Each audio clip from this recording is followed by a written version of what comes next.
Hello, welcome, gang. We are back. It is episode 78, Quinny.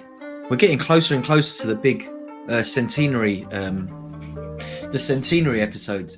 We're getting closer, mate. As always, if you just joined us, welcome. We are live currently on twitch.tv/Plastician. This is the End Product Podcast, and as always, I'm joined here by my sparring partner in crime, Quinny. How you doing, mate? I'm brilliant, Stishy boy. Good to see you. And this is an unusual one because we're actually live weekend game week end product and up the now. So we're in the middle of it, buddy. But yeah, we bit schedules getting misaligned again. So good to be back. And yeah, good to be doing this as we're set up for a weekend, mate. It should be different this week.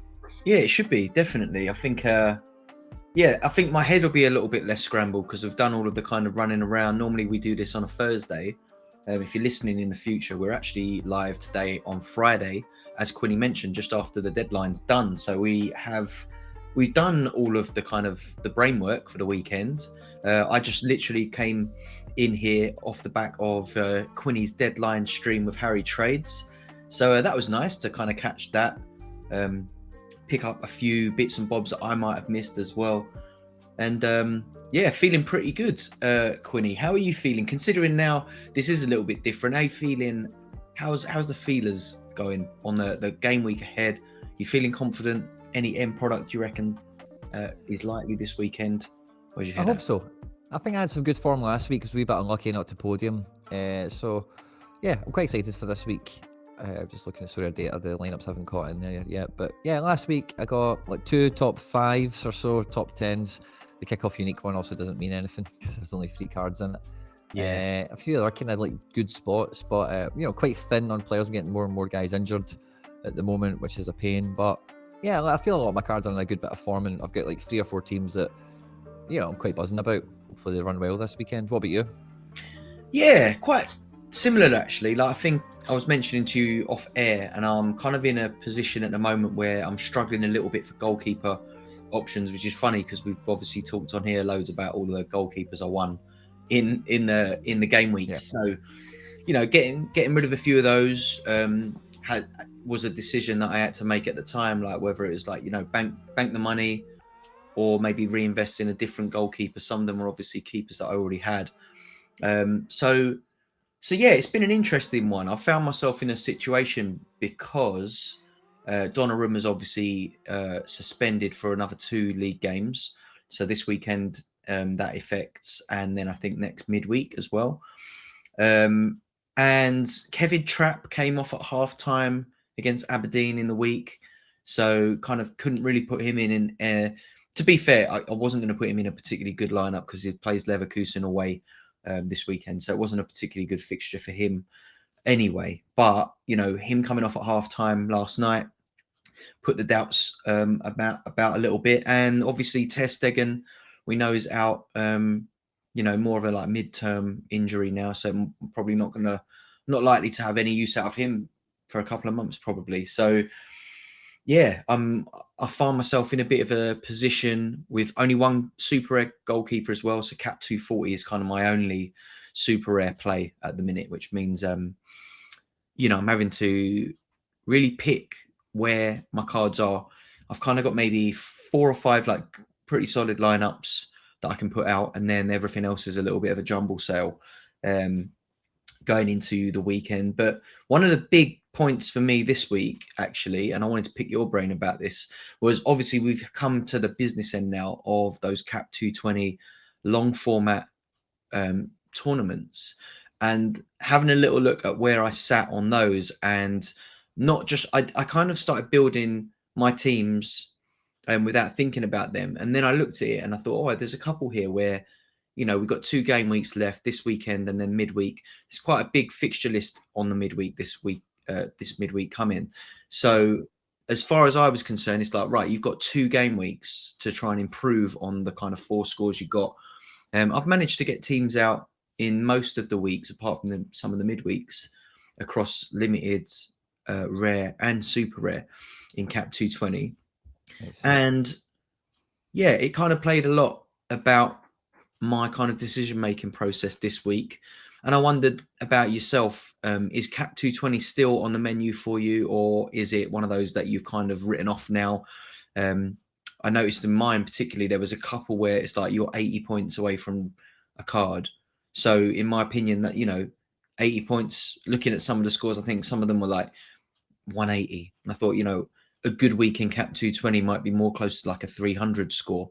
So potential there to maybe get a 120 point bounce, I thought was worth going in again this weekend and seeing if I can improve a score. And then, if I do, then I'll look to do that again in the midweek. But what about yourself? How's Cap 220 shaped up for you? Are you still in there?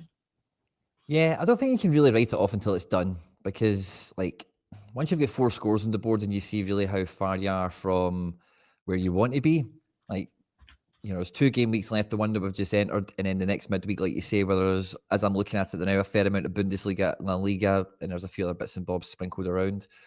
That you just don't know. Like, so you just got to shoot your shot, got to go for the best one you can. And if you can get a team out, then why wouldn't you? Because it can only help efforts you've made for the last month be more beneficial later on, So if you've got the teams, if you're within any touching distance of a thing, I think you play the team and you go for it. I'm not too far away from the meaningful stuff. I don't know how realistic it is that I do get higher up the leaderboard, but I'm just taking it game week at a time, like I planned to when this thing started.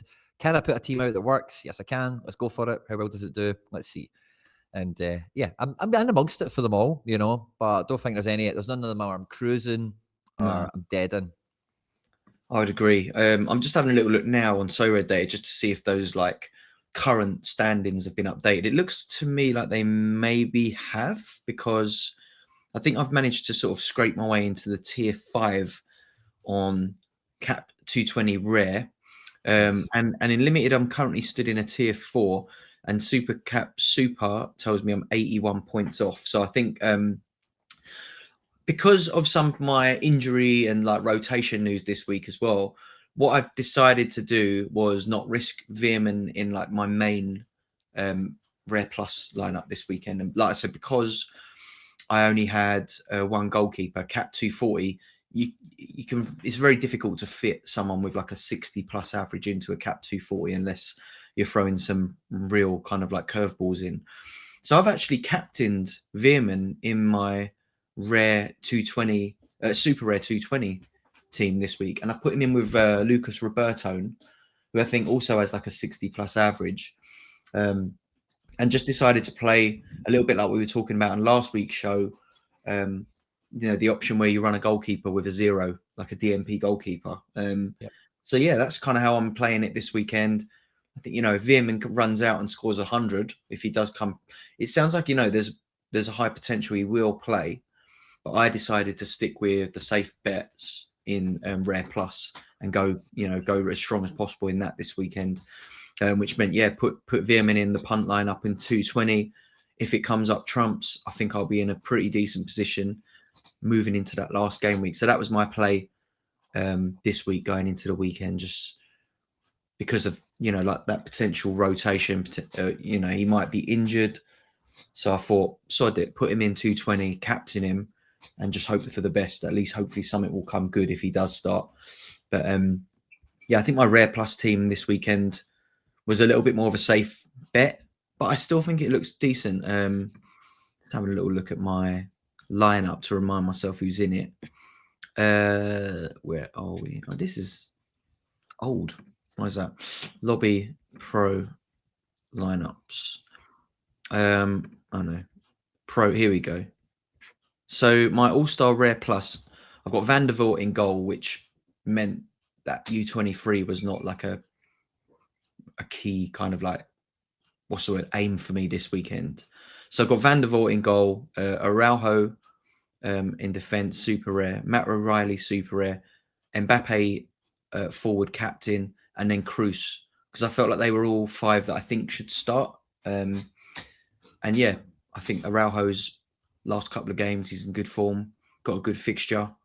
So I decided to go that way with it rather than take out Araujo and then move in and take out Araujo and Cruz and then probably move in the super rare Veerman and Grimaldo. That probably would have been the switch. had Veerman gone in there, but I just felt like not taking a risk. I think at the moment where I've only got a few goalkeepers, it's like, right, let's get one, maybe two lineups like really solid and then see what fits in elsewhere. But it's got to that stage of the season for me. I think now we've got no Asia. A lot of the Americas are finished now. Yeah, I'm sure a lot of people are in a similar boat now where it's, scraping the barrel a little bit for keepers just to see what lineups you can get out. I've managed to, I think, maybe, let me see, 1, 2, I reckon I've got 3 competitive lineups, maybe 4 at a stretch this weekend, which I feel pretty good about. I think if I can get a bit of end product in, then we'll be happy, right? Yeah. On the subject of end product, Quinny, I've had a little look at your recent rewards and see you won a super rare rookie. Yes. Have you done your Good end research? products for me. Last weekend, I finished 5th in Cap 240. I was a different captain choice off of probably the podium and a different player choice off of winning it. So it was really tight. So I don't know how to feel about that. Matthias Lambord, Ren 3D super rare rookie. Great reward. Really trying my best to keep it. But but on Y Scout, doesn't have much footage beyond a recent set of under 17 tournaments, which he did play very well for France. He played a couple of minutes Europa League for Rennes, and he's played a couple of minutes in the league, not much. And he's definitely got the raw minerals, but he's not been in the squad for a couple of weeks. He's an absolute DNP. I don't know how much he would go in the market necessarily, or with a trader, but I could easily turn him into something.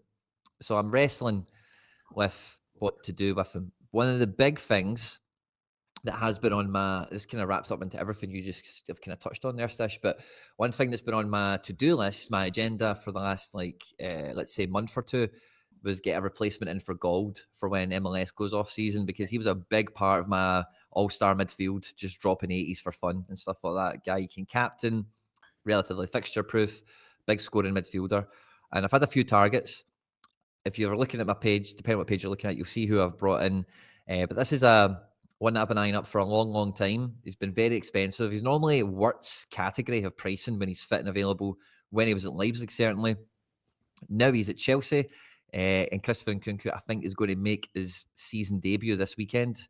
Ooh. I hope he starts. I think he'll definitely come off the bench. Still 15-0. I've plugged him straight into a 220. But I feel like I've got this guy at the bottom. There's a couple of lovely details around this. So Nkunku has been injured for a while. I've wanted him for ages, for ages. And I'm a big fan of him in general. I think he's one of the best, when he's fit and available, let's see him play. Again, it'll be easy to talk about him, but I think he's an amazing player. Probably one of the best prospects, up and coming guys in world sense that's kind of around there at the moment. And I see him on social media, and I'm always kind of plugged into his injury situation since he got injured. And for the last 2 or 3 weeks, I've been pulling my hair out thinking, oh no, he's going to come back this weekend. I can feel it. He's back in training. He's been really close to getting back into the team basically for the last 2 or 3 weeks. And I've been fearing the train leaving without me, the boat leaving without me kind of thing. And if you look at the trade that I've did for that in Nkunku, this is a fantastic end product or tutorial or beginners thing or whatever, trade situation. So what I used, Nkunku is typically Wirt's priced, and typically it was under 23 for a long time as well. He also has a forward card, which is technically better by all accounts, and all the rest of it. I've got a mid, but this guy's normally mad expensive.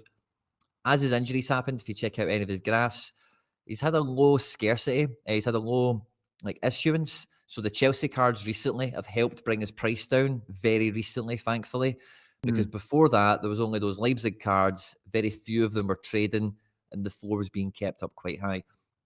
So anyway, one of them finds their way into Pavel Traders Gallery, and I'm monitoring the injury situation as a astute Sorare scouting manager, and I'm waiting for, I want to see a sign that the recovery's happened. With some players, you want to see them back on a pitch before you buy them, but I felt with Nkunku, he's a bit too hypey, a bit too peaky. The return of, the re-arrival of, is just then the horse will be bolted. So Pavel's got one. I've been feeling for the last couple of weeks he's going to get into the team, but my wallet has been really tight. You know, I've not really wanted to go, even how bottoming out his price is at the moment in Ethereum terms, 0.19 is when I found the floor for an Nkunku. I thought was incredible. De Bruyne, who I'm also tracking in this, is in this kind of spectrum as well. He's about a quarter of an Ethereum. So for the age difference, I'm still quite happy I got the Nkunku, but De Bruyne is getting almost in at the Quinny price where I feel like I can afford him.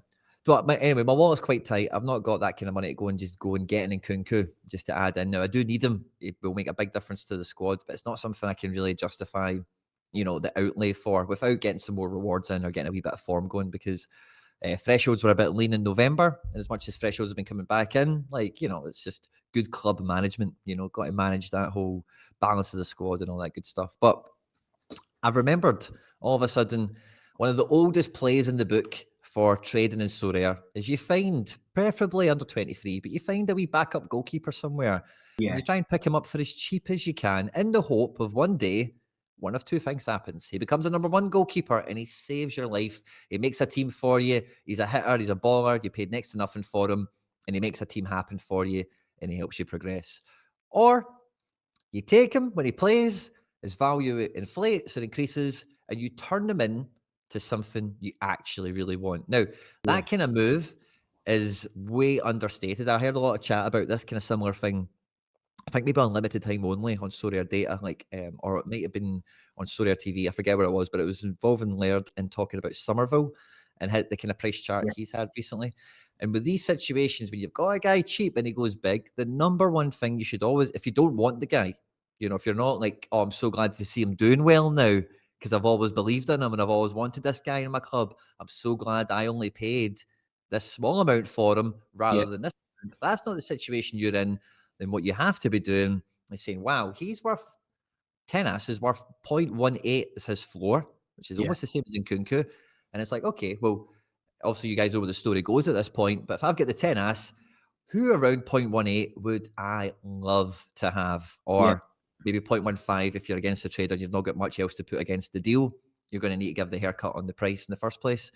And that's the move to make. Now, ideally, you do it in the position. So you turn a backup keeper who starts into maybe another goalkeeper that you could have never afforded, but now that bridge has been you've had some help getting there, kind of thing.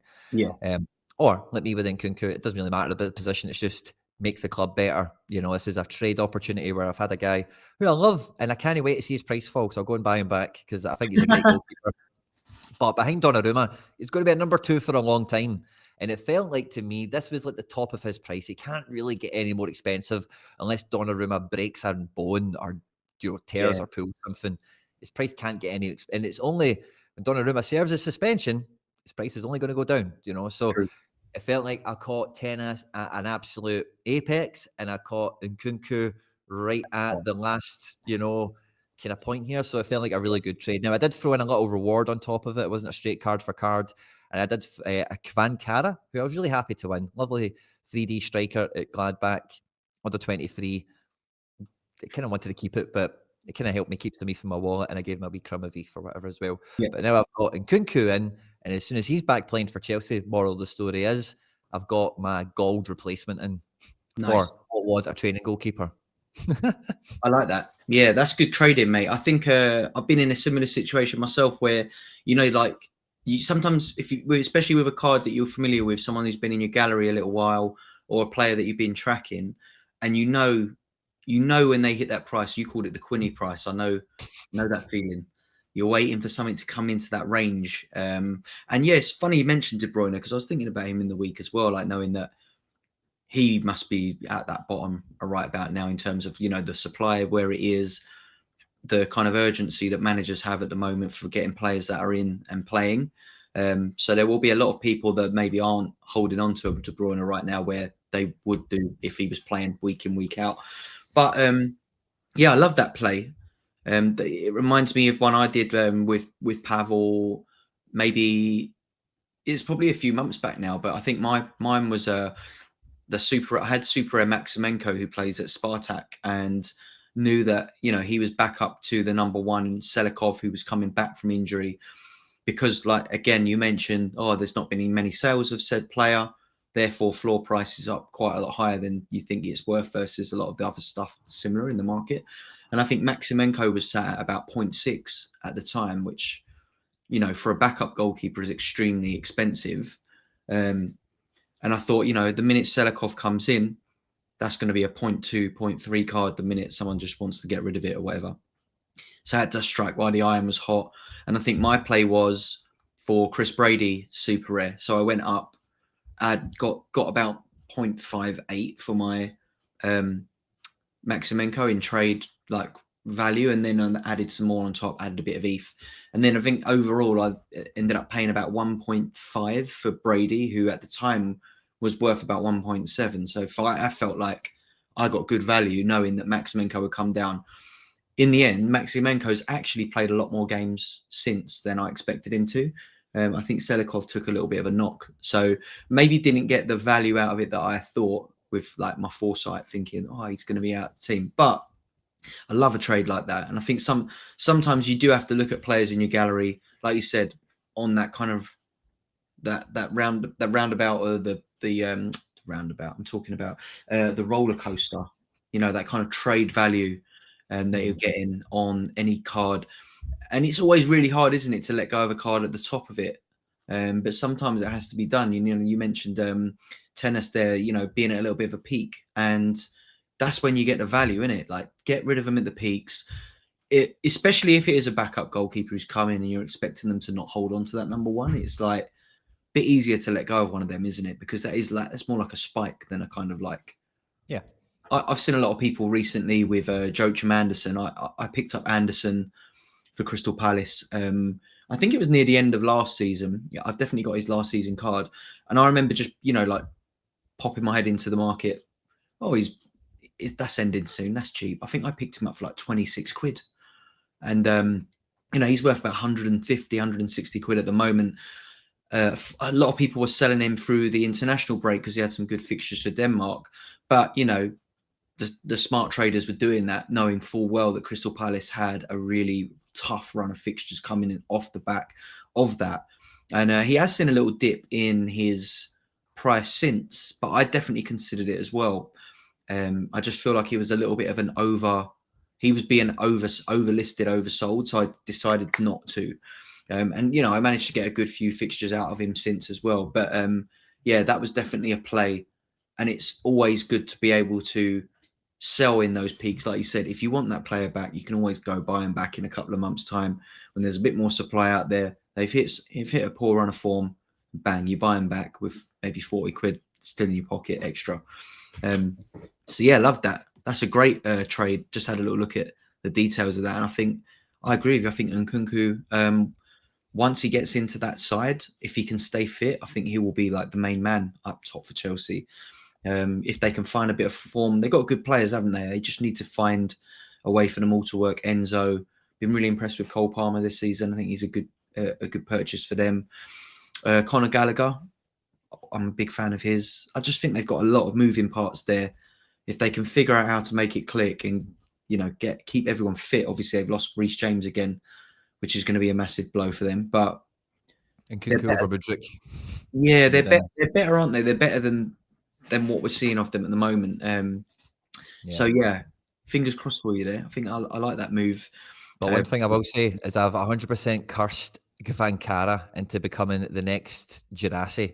So now that I've given him to Pavel for trade value of like 40 quid or something, this guy's going to probably smash 10 decisives in the next 8 games or something, or he's probably just going to go on a mad run of form now. So they've got a winter break coming up, so maybe he'll catch that form in the new year when he realizes I've sold him. He maybe doesn't know yet that I've traded him at Pavel, but when he clicks on and then he goes into that Girassi mode, not that I did that to Girassi, but that's probably what will happen, Sod's Law and all the rest of it. So yeah, watch out for Kavankara hitting a red hot streak this season and everyone going, oh, look at this amazing guy. And he's so expensive all of a sudden. Like, look what Quinny did when he had one. Quinny won one, and look what he done. Now look what's happened. Yeah. And Nkunku is da-da-da. We'll see what happens. But I'm buzzing for it. I've wanted him for so long. And the reason I always I referenced him before is like works price is because when, because we had Leverkusen before we had the Bundesliga. Yeah. And that's when we got Leipzig.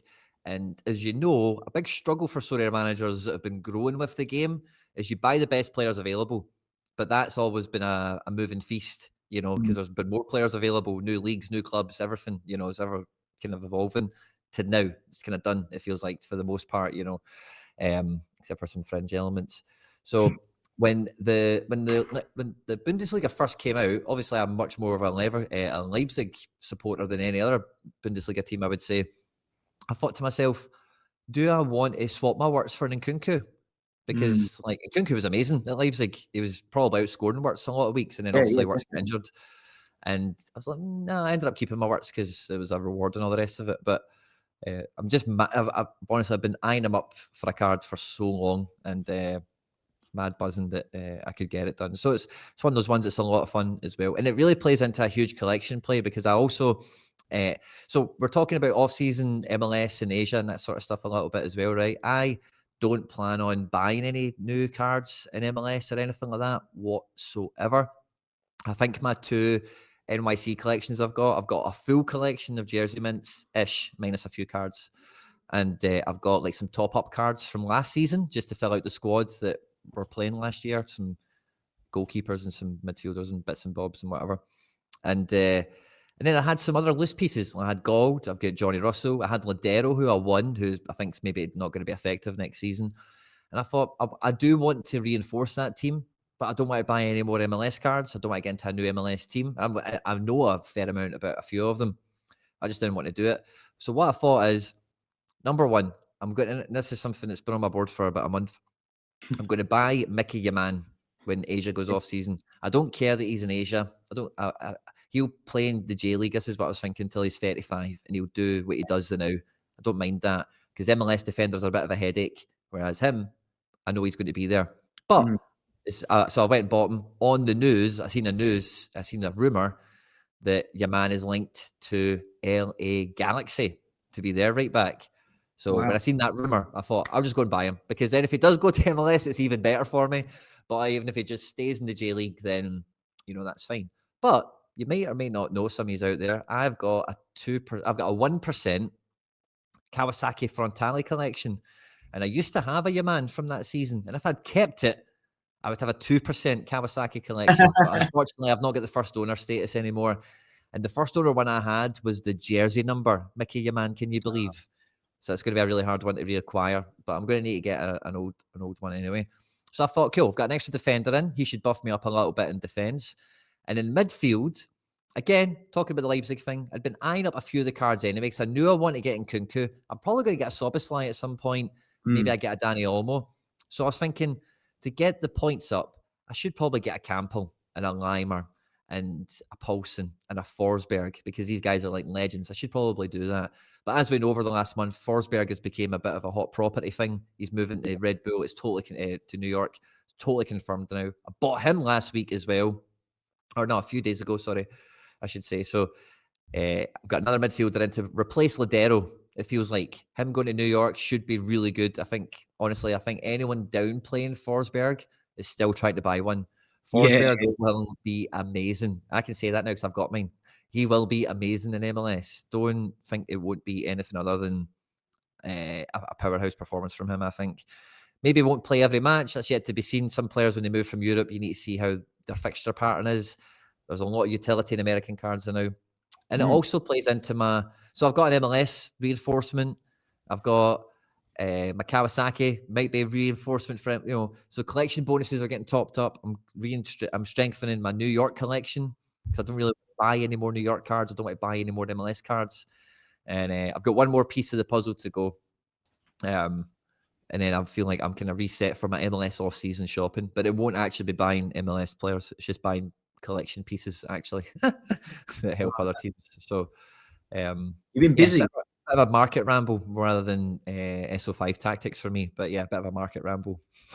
Very, very busy in the market. One other thing I wanted to touch on before I forget, because I'm looking at your recent wins as well. And you obviously, we mentioned the young lad at Rennes, and you also won a 20-year-old goalkeeper. Is that Sevilla backup, Arbol? The point I wanted to raise was, I don't think we've discussed this on a podcast up to this point, but one of the recent updates on Sorare was about the reintroduction of DMP cards into the prize pools, tier 4s and 5s particularly. you know, and I think a lot of that will go off the recent values and stuff like that. That's kind of how they figure out what tiers they go into, as opposed to like their utility in the current moment. But I feel a little bit sorry for you in that you've kind of fallen straight in, haven't you? To have finished quite nicely in the leagues as you did, you've unfortunately hit like some quite high value DMP cards, really, haven't you? How did that feel to like versus picking up something of a similar value that maybe doesn't have the thing is with a card of the values that you've obviously picked up versus getting something of a similar value that you can use straight away and maybe plug into cap modes? Was that frustrating, or are you quite happy to just sit on those cards? Do you know, I'm still wrestling with it because I finished 5th in the cap mode, right, to get that DNP rookie, basically, right? And then obviously the Sevilla goalkeeper that you're talking about as well. And I don't know, because I do think, like, I don't mind really good DNPs going out in cap modes into tier 4 and into tier 3 if it helps the prize pool. We're just kind of talking about that a little bit on the deadline show. So I, in theory, don't really mind it. And it has happened to me. But I do think for finishing top 10, I finished 5th. Yeah. It's maybe a bit salty, you know, like it's not too sweet, you know, it's got a wee bit of, it's nice in that, but I don't really know this guy. He's only got under 17 caps. He's got under 5 professional appearances. His number 1 auction went for like 0.4. His number 2 auction went for 0.16. So the market value on him in Sorare's eyes is going to be some sort of aggregate or average of the middle, which is probably not accurate. The number 1 rookie super rare collector bonus kind of thing is definitely increased the value in the number 1.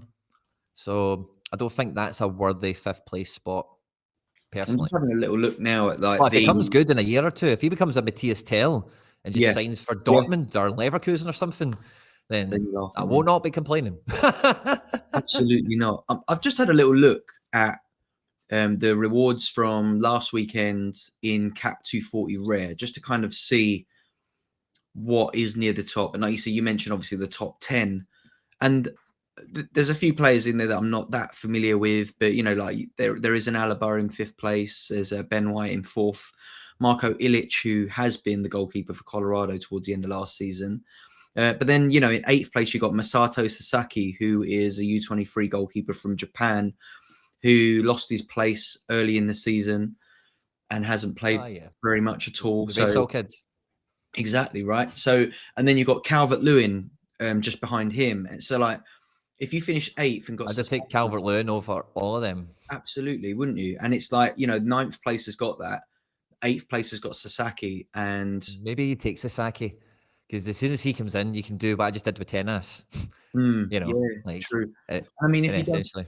I think the thing with Japanese goalkeepers particularly is though, fair. And I think that the classic one that we can look at, obviously you and I know the pain of owning a Tanny cards, right? But it was what was his name? I'm going to forget his name now. He's at St. Troiden. Tanny. No. Suzuki. He's a perfect example of like how goalkeepers are managed differently in the J League from like how maybe we expect players to be utilized in Europe. And I think that there's much more of a kind of like respect for the older generation of goalkeeper in Japan. You know, a goalkeeper will hold that place until they're like 42 in a lot of cases, right? Even if they do have like the next hot property on their books. Zion Suzuki, obviously, I think he was like 3rd choice goalkeeper I remember reading up on him. Oh, this kid's going to be amazing. He's playing like, you know, youth level for Japan, blah, blah, blah. He's the next big thing. But when he was at Urawa, he couldn't buy minutes. Yeah, he's been shipped out on loan to the Belgian league, which arguably, you know, is probably of a similar, I don't know, like level, maybe similar. I don't know. J League's pretty good on the eye. I watch a fair bit of it. I would say they're quite similar. Obviously, there's certain peak players in the Belgian Pro League that are definitely leagues above like what you've got at the top end of the J League in some respects. But, you know, he is behind, is it Nishikawa, I think, at Urawa, if I remember rightly. And, you know, he couldn't really get a look in apart from cup games. yeah, he's been sent out on loan to Belgium, and he's kind of cemented himself as the number one there as far as things look. So with that in mind, I guess if you win an 18-year-old goalkeeper who's already been in and lost his place in the J League, there is, in the back of my mind, I'd be like, when is this kid getting back in? And I think that maybe that is PTSD from owning a Tani, or before that, maybe Go Hatano at Tokyo was another one who fell his way down the pecking order and found himself like shipped out to J2 on loan. Be interesting to see what happens to him at the end of this season. With obviously Slowick is being released by Tokyo, so that puts Nozawa, the other U23 goalkeeper, firmly in pole position for number one next season. But Go Hatano coming back off of a really good loan spell at, I think it was Vivaren, if I remember rightly, Nagasaki. People are wondering if he's going to come in and take the number one. Anyway, long story short, what I'm trying to say is, after all the waffle, winning a U23 goalkeeper who plays in Japan isn't quite as exciting as maybe picking up one who is in Belgium. I think, like, if you look at like Genk, for example, with Van der Voort, and they've got that Chambert on their books, and Lyson, who's obviously gone out to Leuven and has become, he looks like he's doing all right there. Off the back of a goalkeeper injury, he's come in and taken the reins really nicely, and he's going to be hard to dislodge for their goalkeeper when he comes back in. But just winning an under 23 goalkeeper in Japan isn't quite as, it doesn't fill you with the hope that maybe winning one in, I don't know, like a challenger European side would. So yeah, I feel for anyone who maybe picked up that Sasaki versus the player behind them picking up a Calvert-Lewin. So yeah, it's going to be interesting. I can see a little bit of fallout coming if we're going to get more and more of these kind of like fringe DMP players, especially in tier 3. And like you said, if you're finishing top 10, you're normally pretty excited about what you might pull come rewards day. So yeah, I was a bit gutted for you looking at that. If I'm going to be completely honest, I was quite gutted for you looking at what you won. Well, the wee guy does look like he played a good part for France in this youth team that they've got. He looks like he's a wide attacking striker. He looks the part. When it's a super as well, right? You're a little bit maybe more rookie super. A rookie super, where versus like a rare or a limited, you might be like, by the time I get any use out of that guy, there's another 100 players with that card in their gallery. With a super, you might only be playing against another 20 people who've got it or something like that. So holding on to a super versus a rare and especially limited is a bit, especially for U23, I feel like you're a little bit more likely to hold on to that super. So that I guess that's one thing you can hold on to, right? Yeah, pretty much. So not too sure. But I'm happy with it now. We'll see how it shakes out. But yeah. And I say that's probably one of the good things about that, because I've looked at cards before and you're like, why wouldn't you just give a few of them out? Get a few more, because there's some guys only get 2 issues as a rookie at super, or at rare they only get like 20 odd and stuff like that, because they don't get listed in the squad that often enough. So sorry, I can't wait for their L15 to pop and then start selling them, and they kind of die out. So you need some way of getting some of these guys out, and maybe it's a lot of averages. Maybe I'll need to get 3 or 4 of them and one will kick in. I think what they need to do is make sure they don't add these players into the pool unless they've had a couple of recent auctions, because they can't go off of previous prices on the floor price. If someone's not been sold for like 3 months and they're still going off the price from 3 months ago, they shouldn't be in the pool, in my opinion. I think they need to be, if you're going to put DMP players in the pool, put them in at the price they last sold at, if they were last sold within like the last week. I don't think. Or give them 2 auctions. Just give them 2 auctions before you pop them in. That would be cool. I wouldn't mind that. That would definitely be, that'd be nice, actually. Kind of like a bit different way of opening your rewards, wouldn't it? Which brings me quite nicely into the next thing that I wanted to bring up, actually. We had a pretty big update, didn't we, since the last episode? Reward boxes, bonus adjustments, and the reintroduction of, I guess, like scarcity bonus into the cat modes on, super rare, and unique particularly. But essentially they are testing this weekend, aren't they? Cap 270 in limited is going to reward more people. So at this absolute top end, the top 200 are going to kind of know that they're going to win a tier 0, tier 1s, the rares that they usually do. But then they're also going to get these premium boxes, which comes with like a better opportunity at a third card. In some cases, a third card right in the top 20, they'll get a third card. And that third card has the potential to even be like a star, could be a tier 0. Then even like the top 1,000, they're going to get a premium box as well. So there is a slim chance. I think someone worked out like maybe like is it 2 of those will be stars out of that 1,000, or was it 20? I can't remember. But you know, a percentage of that is going to be star rewards for people who could have finished as far back as 1,000th in the division. What did you make of that update? Do you like it? Do you like a little bit of random in there, like the excitement? Love it. A bit of Pat Clock's brilliant, I think, you know. So I think overall it's definitely a W. I mean, I did my wee kind of video like unpacking it or unboxing it or whatever. I started very quickly like daydreaming about these boxes, if you know what I mean, like what they could do with them further down the road in terms of really making it a box. You know, when you open it, Yeah, there's multiple things that come out of it, and they need to flesh out the club shop first of all, because that's what gives you things to put in it. Some of them will be probably quite naff and quite game based, but like if they did mad special ones and they're like VIP boxes, and what I yeah, kind of mentioned in the video was like, imagine it's like top 10, get a VIP box. VIP box is like there's 10 of them. The 10 clubs are named on them. So yeah, it's like one's a Real Madrid box, one's a Dortmund box, one's a Barca box, one's a City box, blah blah blah. In the box, you will get signed shirt with card, play, or maybe not player edition card, but like signed shirt, card, match ticket, and a boost or something, yeah, you know. And then you open that up, and then it's that cool box. And then what comes out first? You know, who's the player? Oh, it's the card. You know, it's De Bruyne. You know, yeah, and then yeah, it's 2 tickets to Man City v Man United. That comes up. You know, you're like, oh, yeah. Man United, and then it's like signed shirt by the team. You know, or whatever it could be, you know, that feels like a box. You know what I mean? That feels like, wow, that is something you want to win. Yeah, You it's going to be quite exciting to see what people all do. for my imagination. That's all.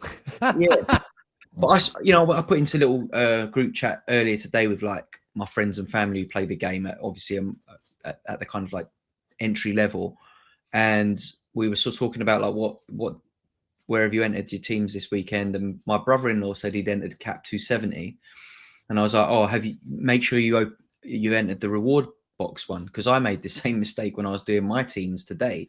I didn't realize there's a Cap 270 and a Cap 270 reward box on the limited options. So I made that mistake earlier. Luckily, when he told me he was entering Cap 270, I was like, go and enter the reward box one, because that's going to be way more fun than just like entering your kind of standard 270. So yeah, I'm intrigued to see.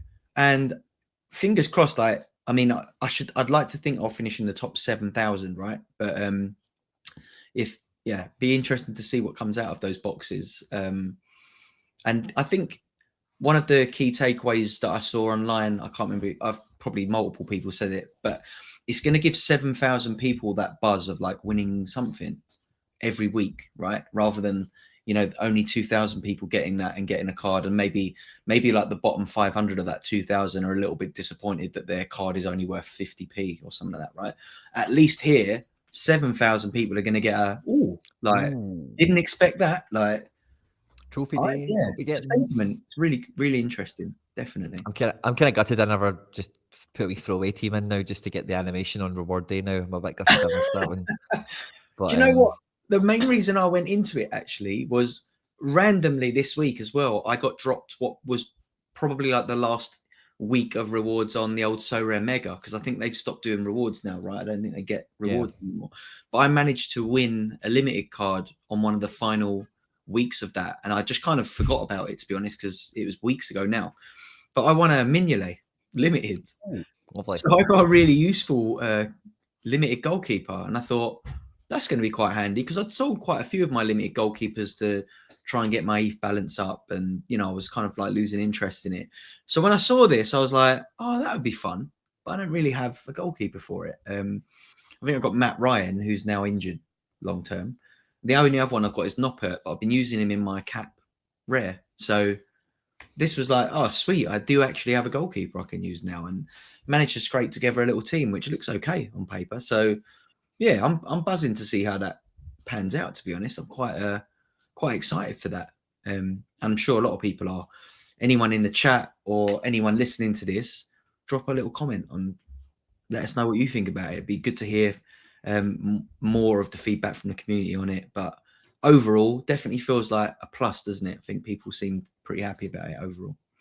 Yeah, big time. Like, I'm looking forward to Trophy Day for sure to see how everyone else does with it. None of them will be coming for me, right enough. And but yeah, no, I think it's a great development and hopefully something that can move the game on in a few different levels as well. You know, because like it's a great sentiment that's tackling that. Like, you don't need to finish top to get that. Oh, I could be getting lucky. You know, kind of vibe. You know, like with having a good score and getting into the top 400, and you got a premium box and you got a tier 1 rather than a tier 3. You know, well done. Or Yeah, you know, wherever it spits out for you. But 80-90% of people are going to get power boosts for their yeah, cards. So there's going to be a lot of anticlimaxes as well, but that's just part of the game. And unfortunately, just a heads up on that one. Someone yes. listening to this, you're going to get card Power boosts. boost. Yeah. That's what you're going to get. Be ready for it. Absolutely. So another part of the update that confused the hell out of me initially actually was the card bonus consistency bit, where they basically come back on in cap mode when you're playing it, it kind of takes the scarcity bonus out. So it's always like, right, the points are it's a 240 cap, but you need to score 280, and that went across all the scarcities. It's now going to change, isn't it, across multiple scarcities based on the kind of, we're going to get all the XP, we're going to get the collection bonus, the scarcity bonuses in, which is fantastic if you are a player who really has played the collection game. You're going to have a nice little boost on some of your cards. I think that's one point to take from it, especially when we get into the top end of things. You know, we spoke about your Chano. He's going to be a great card for you coming into cap modes, isn't he? With that like 18% bonus on his rare or whatever it is he's got. So that's one thing, one way to look at it. Obviously, the thing that confused me and fried my brain was like, right, so in Super Rare, for example, the current threshold is 280 points. It's now going to be moved up to 330 points, but you're going to get that 20% plus whatever bonus it is on top of your cards. Yep. So I asked the community, I'm like, is this going to get harder or is it going to get easier? That's all I need to know. Because one thing they didn't add to the update, which they did when they last kind of changed Cap 240, was the A versus B. Like, this is what a score last week would have scored. This same team with the scarcity bonus based on this would score this. Or, you know, if you've got a collection bonus score of a 1%, it would score this. Therefore, it's a point better off or whatever. People in the community basically said that with the 20% added, the point threshold should be 336 points. So they're giving us 6 points for free, which was all I needed to know. I'm like, sweet, okay, it's not getting harder, but it's definitely going to mean now I'm really, maybe this is just psychological because it might not make mathematical difference at all, but I feel like I'm really going to be looking at those kind of bonus percentages on my cards when I'm putting them into cap modes even more now than I was before. So yeah, going to be intrigued to see how that pans out. Did you have any thoughts to add on that one, Quinny, at all? It was like I had my face in my hands when you started talking about it because it was melting my brain as well at the time. It's like, why are they doing this? Why are they even bothering? You know, I don't get it really. I don't think it's for consistency or anything like that. Let's say everything in the post makes sense, but doesn't add up at the same time. You know, like I don't know. I can see people getting 329 points and then looking at their team, taking away the 20% and seeing that it gets 285 and going, Yeah. you know, I don't know if that's actually possible, but I can imagine it happens. And it's just, I don't think it's grief you want. I don't think we were told there would be no mid-season changes. It's kind of really where I come down on this a lot. You know, it's like, why are you doing this now? Like, it should have been end of season, beginning of season, something like that. It's just surprised me because I don't know what the issue is with how we had it set up before. If anything, it made it easier because whatever cap mode you're playing, all your cards need to do the same thing. They need to get 280 points. As soon as you take scarcity out of it, it's actually like the same across all of the All game scarcity. modes. So Yep. this makes it more complicated to look at. It's like, oh, super rare's 330, unique's this, rare and limited are that. And it's like, right. So you need 375 in unique, 330. It's just like it was, Yeah. in my opinion, it was easier before. But what I guess what it does do, it will make a difference in unique, because in unique cap mode, you can still play a super rare, right? And maybe that's why, so that it gives an advantage to people who have 5 uniques versus a super rare. But that's the only place it really changes for me. I think when that's the case, but you make that the exception rather than the rule. You know what I mean? Yeah, So like, and they do reference the cross scarcity dynamics in 220, which I don't mind the changes to that. It's kind of like old style underdog. It's kind of how I look at it. You know, yeah, you would get one card scarcity below on a handicap, is the way they used to run that division when it first came around.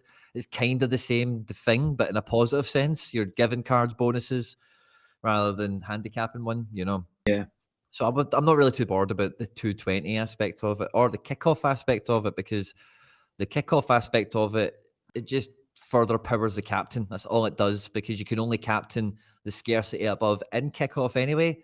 So the yeah, scarcity above now has a kicker with the scarcity bonus and the captain's armband. So it's just a more powerful captain, really, you know. But that 240U, like, I get how they would want to do that. But I think when, like, who's confused? It's not new people. No one's no, starting playing commons and then looking at 240 unique and getting yeah, confused. That's a exactly. problem for everyone. You know that. So that's why I'm saying it does make sense that maybe it would confuse people, but it doesn't Yeah, add up, because who is confused by super rare threshold and how cap 220 unique works? You know, who's confused by that? It's not many people people. playing commons and limiteds, you know. Exactly. It's not It's people true. who are trying to go in a catch with rivals, you know.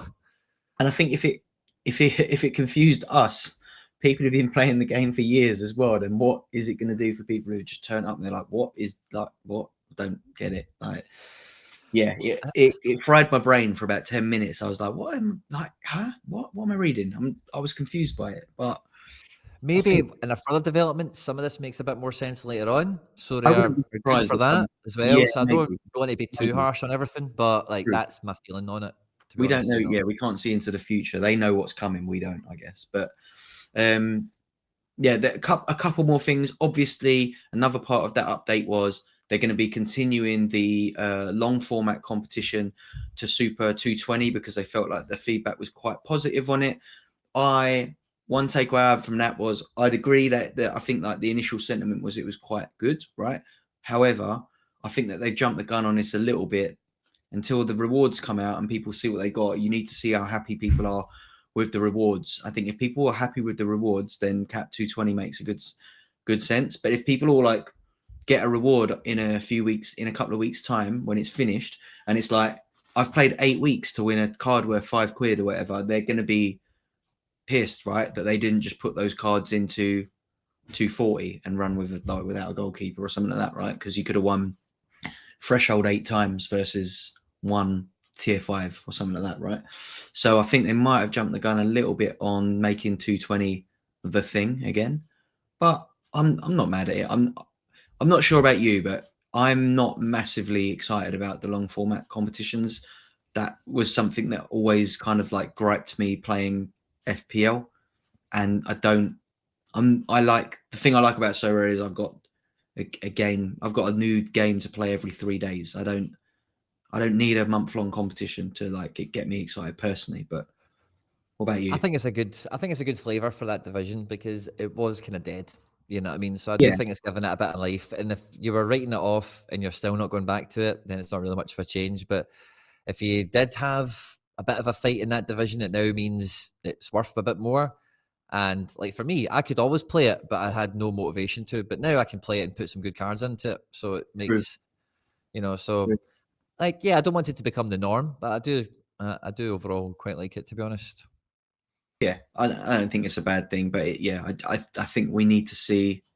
I'm kind of waiting to see what these rewards are like. I hope some people get some really good rewards and it creates a nice little buzz for the next one. And I think yeah, I'm not expecting to be anywhere near the top end of the rewards. The only other takeaway I do have is, if you look at the current tables in the divisions, if you look at rare, for example, top place. Mamba is up there, YNWA 7th, SR Monkey 10th. You know, it's still the big galleries that are going to benefit from even this 220 because they have so many excess cards that they're not using that they can just throw something in there that is still banging. So I think there's still work to be done on finding the sweet spot for like a long format competition that can benefit the small galleries a little bit more. And I don't know what that looks like just yet. Maybe they need to run a special month long for people who have less than X amount of cards or something. I don't know, but yeah, or maybe, you know, I think we spoke about this once before. Like maybe you pick your squad for the month long. Like you select 10 cards that you can make your teams from, a bit like when we used to do the draft mode. And it's like, right, you can put forward a 10-player squad. And yeah, and you pick from that each week. So you'd have to really look ahead at the fixtures and try and be a bit more strategic with it versus I've got loads of players. I can always throw a good team into it no matter what. And maybe that will get people playing it a little bit more like a game rather than I feel like, you know, at the moment, looking at the leaderboard in Rare, it's an afterthought for a lot of these accounts, but they're still smashing it. So I'm not sure if that fixes anything just yet, but maybe I'm wrong. Let's see what they win at the end of it. What else was in this update? What else have we not touched on? I'm sure there was something else. Oh, in the chat, Spank Paddle FC, who is a first-time chatter. So welcome. Thank you for popping your head in. They ask, have you guys already spoken about how boring these challenges are and how they're completely irrelevant? They had the opportunity to do some really fun stuff with it, thinking like gaming achievements. Quinny, you can get the ball rolling on this one. Did you get into those challenges? You know, like get your kind of manager level. What did you make of all that? I unlocked them all, and it's just tutorial stuff. It's just onboarding, hand holding, spoon feeding stuff. That's all it is. I do think if you're going to do these types of things, you have to have that part of it go first, Yeah, and then build thereafter. You know, like so. I don't know how they do that. I've got it on screen now. Do they make just each bit bigger, like beginner, common, pro, all the way up to unique, pro, collector, ambassador? Do they just make each of those sections bigger? Do they maybe add more tabs and more stuff? So it's maybe like pro player, you know, or pro club kind of true. stuff, or, you know, so it's not probably what everyone thinks it should be or whatever, but it is just all the basic hand holding stuff that every game has. I quite enjoyed clicking through it and seeing some of the achievements. Like I thought, oh, I've not got that one. That's interesting. Or, oh, that's cool that I've got that. And I thought it was okay, but it's not like you're not going to wake up and go, oh, hope this guy comes on auction today so that I can buy him, and then this will happen and that'll happen and that'll happen, and then I'll be on level 45. You know, I don't see that happening.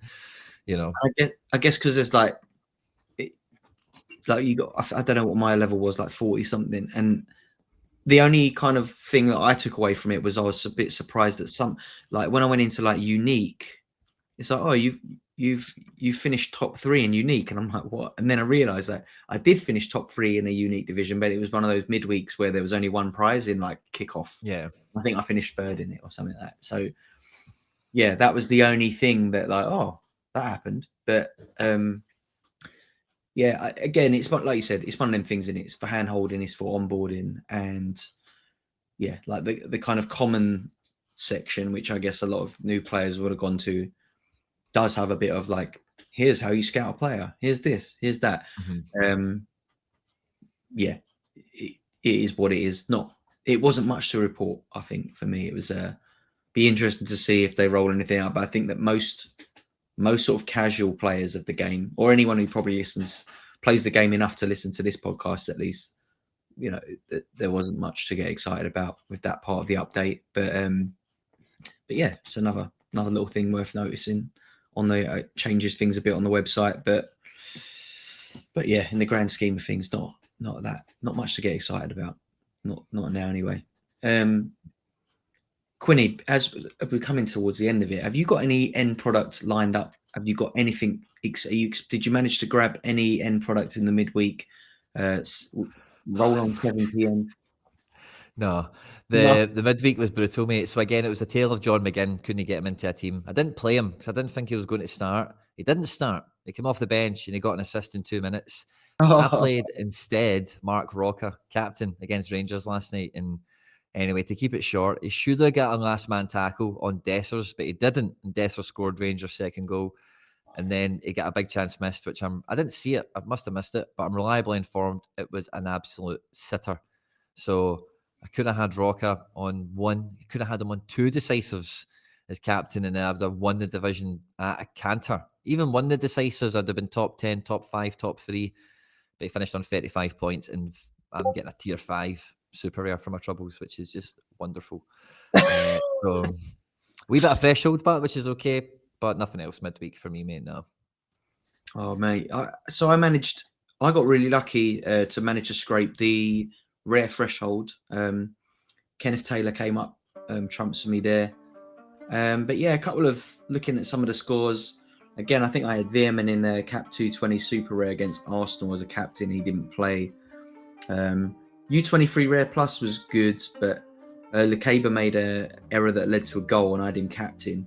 But he did a really good. He had a really good AA performance, so kind of lost like about 30 points with the negative decisive and the captain bonus on top of that. But I did still manage to finish 18th in that U23 rare plus. So a tier 2 to come there, that should be pretty exciting. A tier 2 is normally pretty decent, and yeah, got the rare threshold. So as far as midweeks go, pretty happy with that. Always nice to win a bit of Ethereum, especially at the minute. Things are looking quite positive on the Ethereum side of things. So yeah, fingers crossed a little bit more threshold activity over the weekend, and we can hopefully come in with reports of more end product next week on what will be our Christmas special, Quinny. We're gonna have to do something special for the final podcast before Christmas. I hope you've got your Santa hat in the studio. Are you ready for next week? I'm gonna get it. And we need to come up with some fun ideas. Get into the if you're still listening on Spotify or on the video after we've been on YouTube or whatever, drop a comment wherever you can. Christmas special. What do we do for then? What's Christmas end product all about? Maybe we should do this from last year. Let's see what we did last year as well. I'll maybe check that out. But yeah, any suggestions, feel free to drop it in. I'm currently scouring the market for any player that's got the word Santa in their name. So to see if we Santa Maria. Get Thiago Santana. Maybe we pick up a little limited of his and give it away on the stream or something. Yeah, Santa Maria somewhere as well. Yeah, it's definitely there's bound to be more players than him, but on the main site list we got Carlos Santana, the baseball card.